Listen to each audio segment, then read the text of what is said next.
जिसे कहते हैं रैप। मैं आपको 250 साल पुराना रैप सुना रहा हूँ।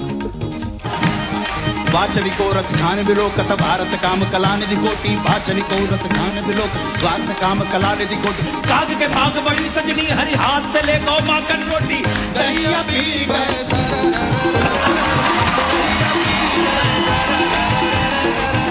अरे दहिया पी गए दहिया पी गए।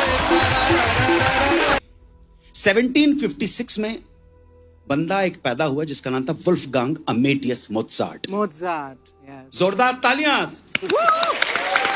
One of the genius ever born on this earth in the field of music. Absolutely. तो एक ट्यून याद आ रही है, लेकिन आप शायद उस ट्यून को वो नहीं कर पाए। मैं आ रहा हूं आपके पास। हाय हाय, क्या बात है?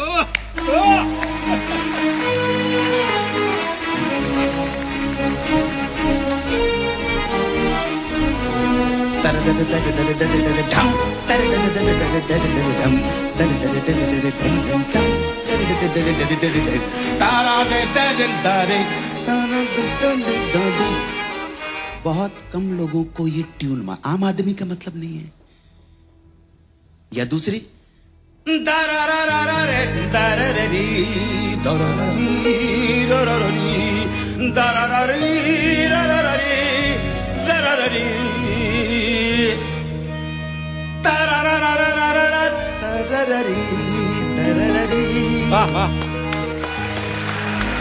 This composition is known as for Elise. Elise शायद उस ग्रेट मास्टर, उसका नाम था लुडविग फन बेथोवन। जोरदार तालियां उस गुरु के लिए। ये उनकी कंपोजिशन है, आम आदमी के लिए नहीं है, आम आदमी के लिए नहीं। लेकिन आप ताज्जुब करेंगे, वो मोजार्ट ने जो जी माइनर में सिम्फनी नंबर 40 की थी ना, फॉर एलिजे की थी, उसमें एक ही भारतीय शास्त्रीय संगीत का राग झलक रहा था, छवि दिखा रहा था। उसका नाम है रागेश्वरी। गामा रे निरे सा सा गामा दने दने दसा ने दामा गामा दने दामा गामा रे निरे। ये हमारा शास्त्रीय संगीत है, इस देश का संगीत है। और क्योंकि हमारे शास्त्रीय संगीत का जो बेस है वो हमारी मिट्टी से जुड़ा हुआ है। भारत की मिट्टी में बहुत दम है। और मिट्टी की जब बात करते हैं, संगीत की बात करते हैं, तो एक ही आके सामने खड़ा होता है जिसका नाम है बोल राधे राधे राधे। कृष्ण कृष्ण कृष्ण जा रहे।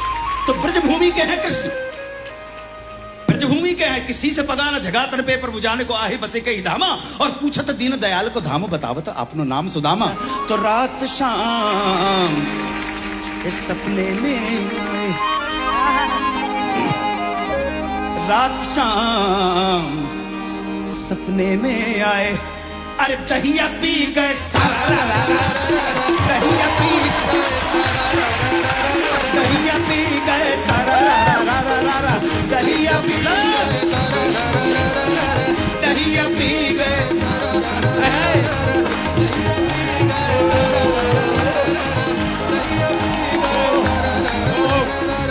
अब देखिए, जिसकी चीज के ऊपर, जिसे कहते हैं रैप, मैं आपको 250 साल पुराना रैप सुना रहा हूं। आज गई होती भाव रही हूं, आज गई होती भाव रही हूं, रस खाने रही कहीं नंद के भौन नहीं। आज गई होती भाव रही हूं, रस खाने रही कहीं नंद के भौन। बाकु जियो जुग लाख करोड़, जसमती को सुख जात नहीं। तेल लगाए लगाए के अंजन भौं बनाए बढ़ाए। बाछड़ी को बाछड़ी को वाचनी को रस खाने बिलो कत भारत काम कला निधि कोटि, वाचनी को रस खाने बिलो भारत काम कला निधि कोटि। काग के भाग बड़ी सजनी हरी हाथ से ले गौ माखन रोटी, दहिया पी गए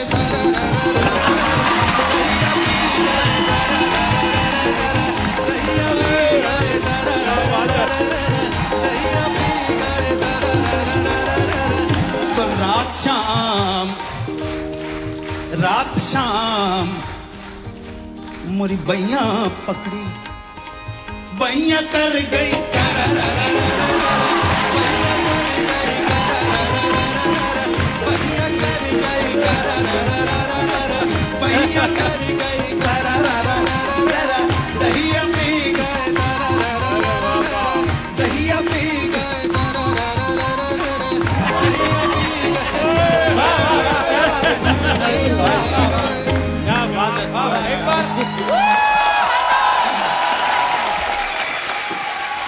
वंदे मातरम। वंदे मातरम। बोल वंदे। अनु सर, आप जैसा ना कोई था ना कोई आएगा, ना कोई ऐसे होगा, हरकत वाला हो। really। वाह, वाह, Super. क्या बात है। इसके बाद बंदा क्या पूछ लेगा।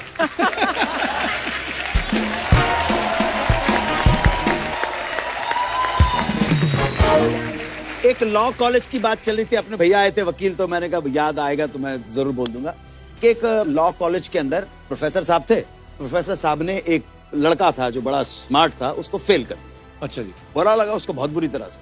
कहले सर आपसे 5 मिनट मिलना चाहता हूं मैं, आपने मुझे फेल कर दिया, अगर आप इस लायक नहीं थे कि तुम पास किया जा सके तो मैंने फेल कर दिया। कहले सर मेरे अगर आप 3 सवालों का जवाब दे देंगे तो मैं एडमिट कर लूंगा कि आपने मुझे फेल किया, मैं डिजर्व करता था।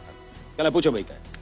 क्या सर ऐसी क्या चीज है जो लीगल है लॉजिकल नहीं है, और लॉजिकल है और लीगल नहीं है, और ऐसी क्या चीजें जो ना लीगल है ना लॉजिकल है? अब प्रोफेसर साहब बड़े परेशान हो गए कि यार ये क्या करें। कहने आप एडमिट कर लो कि आप हार गए। कहने लगे यार मेरे को पता नहीं है।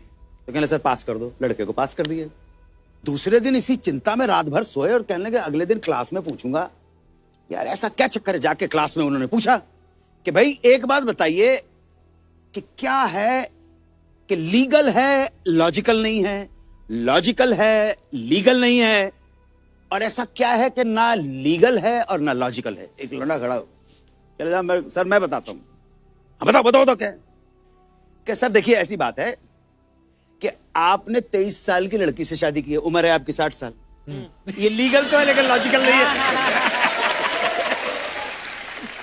और उस लड़की का अफेयर किसी से चल रहा है, ये लॉजिकल तो है लीगल नहीं है। लीगल नहीं है। और उसी लड़के को आपने पास भी कर दिया। अब ना ये लॉजिकल है ना लीगल है।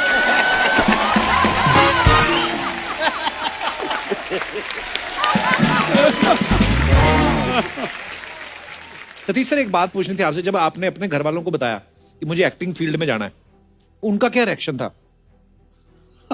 जैसे सब घर वालों का था। जब मैंने 75 में national school of drama join किया, अच्छा जी। मेरी एक्चुअली कहीं जॉब लग गई थी भादरगढ़ के अंदर, और मेरे को लेटर आया, वो बाई चांस उनमें डाकिया दे के था, मैं बाहर ही बैठा था, तो जैसे ही अपॉइंटमेंट का लेटर आया मैंने तो साइड में करके फाड़ के फेंक दिया, क्योंकि मैं national school of drama join करना चाहता था और वो मुझसे हो नहीं पा रहा था। फिर मेरे भाई ने, बरमदत्त कौशिक जो मेरे बड़े भाई मेरे फादर की तरह है, समझे ना, वो उन्होंने मुझे एक बॉल बियरिंग की कंपनी में झंडे वालन में नौकरी दिलवा दी। अब मैंने कहा मैं यहाँ कहाँ से निकलूं यार, तो मैं उनके वहां से ना बहुत टेलीफोन करता दोस्तों का, तो उन्होंने भाई साहब को बोला यार आपका भाई तो ये फोन ही करता रहता है पूरे दिन, तो मुझे किस तरह निकलना था, उन्होंने मुझे निकाल दिया। नेशनल स्कूल ऑफ ड्रामा में गया किया। पिताजी बड़े मेरे जो थे ना, वो बोलते बेटा जो करना चाहो तुम करो, कुछ नहीं, बड़े गांव के आदमी थे, धोती कुर्ता पहनते थे, लेकिन करो। लेकिन ये अच्छी तरह मेरे को याद है सब लोगों ने कहा कि यार ये हमने तो कभी किसी ने काम किया नहीं है, कि तू कैसे करता है। मैंने कहा मेरे को पता नहीं, करने का शौक है। और मेरे को अच्छी तरह याद है कि मैं नेशनल स्कूल ऑफ ड्रामा पास करने के बाद मैं बॉम्बे की ट्रेन पकड़ रहा था, तो मेरे बड़े भाई साहब उन्होंने मुझे बड़ी रोकने की कोशिश की, बहुत रोकने की। मुझे कहा आउट ऑफ कंसर्न, तू कहाँ जा रहा है, बम्बई आना बहुत बड़ी बात होती। तो कहने लगे रुक जा बेटा, वहां पे हमारा कोई जान पहचान नहीं है, कोई हमारा रिश्तेदार नहीं है, कोई किसी को जानते नहीं हम, तू उधर ऐसे बड़े शहर में कैसे जाएगा। तो मैं कहता भाई साहब नहीं, आप चिंता मत करो, मैं कुछ बन के आऊंगा वहां से, कुछ बन। मतलब गाड़ी जब तक चली नहीं, वो मुझे कन्विंस करते रहे, और मेरे को अच्छी तरह याद है गाड़ी चलनी शुरू हुई ना, उनके आंख में आंसू आ गया असल में। जब मैं बम्बई आया तो मैंने 1 साल एक्चुअली कुछ नहीं किया यहाँ पर। मैं एक प्रीमियर टेक्सटाइल मिल है, वहां पे मैं कैशियर की जॉब की है 1 साल। मैंने अपने पिताजी को बोला था कि आप है ना इस परिवार में मेरे को नौकरी दिला दो, या आपको गंगानगर के टाइम से जानते हैं। अच्छा जी। तो बनारसी लाल अरोड़ा जी, राकेश अरोड़ा, वो मेरे वो थे। मैंने टेक्सटाइल मिल में पेटियां ठोकी हैं, बिल बनाए हैं, अमृतसर लखनऊ। पर वो 1 साल जो मैंने इस बम्बई में उनके वहां किया, वो भी तन मन धन से किया, इतना तन मन धन से किया कि कहने लगे काका तू यार तू साड़ी तारापुर वाली अभी फैक्ट्री देख ले। मैंने कहा जी मैं तो एक्टर बनने आया हूँ। और वो जब मेरा प्ले देखने आया ना पृथ्वी के अंदर, he was so overwhelmed this thing. और अगले दिन ऑफिस में जाकर के पंजाबी बंदे थे आकर के, वो कपड़े वाले बैठे हुए थे बहुत सारे, वो कहने लगे यार ये पंडित जी का मुंडा तो कमाल दा एक्टर है यार, ये तो कमाल हसांदा है यार, तू तो यार असी तो कमाल, मतलब तेरी शक्ल सूरत नहीं हैगी, मतलब है ना, पर तू यार एक्टर बड़ा कमाल दा है, पंडित जी का मुंडा है जी। और जैसी तारीफ कर दी ना, और मैं खुश हो गया, समझे ना। कहने लगा अच्छा जा पेटियां ठोक बाहर जाके, समझे ना, तो जा करके फिर पेटियां ठोक रहे हैं। अच्छा, मैंने सतीश सर के बारे में ये भी सुना है कि जैसे लोग अपना पोर्टफोलियो करवाते हैं, फोटोग्राफ्स भेजते हैं, इन्होंने कभी फोटो नहीं भेजते थे ना अपनी। श्याम बेनेगल साहब से भी मैंने सुना आपने फोटो नहीं थी तो आपने एक्सरे दिखा दिया उनको। वो क्या किस्सा है सर, वो हम सुनना चाहते हैं। मंडी पिक्चर की कास्टिंग हो रही थी, आप भी थे उसके अंदर, और मेरे को किडनी में स्टोन था, तो मैं वहां पे पास में जो हॉस्पिटल था वहां से अपना एक्सरे करा के आ रहा था। अच्छा। अपना स्टोन का, तो एक्सरे की रिपोर्ट लेकर के मैंने सोचा श्याम बेनेगल का ऑफिस है पास में, वहां चला जाता हूँ यार मंडी की कास्टिंग चल रही है। और किसी ऑफिस में जाने की हमारी हिम्मत नहीं होती थी, पर श्याम बेनेगल जी के ऑफिस में जाने की होती कि ये स्टेज के और थिएटर के लोगों को लेते हैं। तो मैं वहां पे गया तो उनके एक राज असिस्टेंट थे, उन्होंने कहा बाहर बैठ जाओ थोड़ी देर। मैं बाहर बैठा रहा एक सवा घंटा, चाय वाय आ गई, चाय वाय पिलाई, बड़े मतलब रिस्पेक्ट करते थे इस तरह की एक्टर्स की। मैं अंदर जब श्याम बाबू से मिलने गया तो मैंने कहा श्याम बाबू आपने मेरे नाटक वगैरह देखे हैं, मेरे को काम दीजिए, बिकॉज ये बन रही है पिक्चर बन रही है मंडी में, इसमें काफी लोग ऑलरेडी कास्ट हो चुके थे, तो हमको खबर मिलती थी ना ब्रिटनी थिएटर पे, आज ये कास्ट हो गया, आज ये कास्ट हो गया था, तो इनसिक्योरिटी और बढ़ती जाती थी। तो अपना वहां से लेकर जब मैं पहुंचा और उन्होंने कहा, तो उन्होंने कहा लीव योर फोटोग्राफ्स विद राज और आई विल से तो हाँ राज पायस। तो मैंने कहा सर मैंने फोटो तो खिंचवाई नहीं है, पर मैंने इम्प्रोवाइज किया, फोटो तो खिंचवाई नहीं, मेरी एक्सरे रिपोर्ट्स हैं, अंदर से मैं बहुत गुड लुकिंग हूँ। अंदर से बहुत गुड लुकिंग है। क्या बात है सर, अंदर से बहुत गुड लुकिंग हूँ। तो आप देखिए कुछ भी role, he laughed so much and he said, उसी वक्त बोला आप you are acting in my picture, आप बाहर कॉन्ट्रैक्ट साइन कर दो।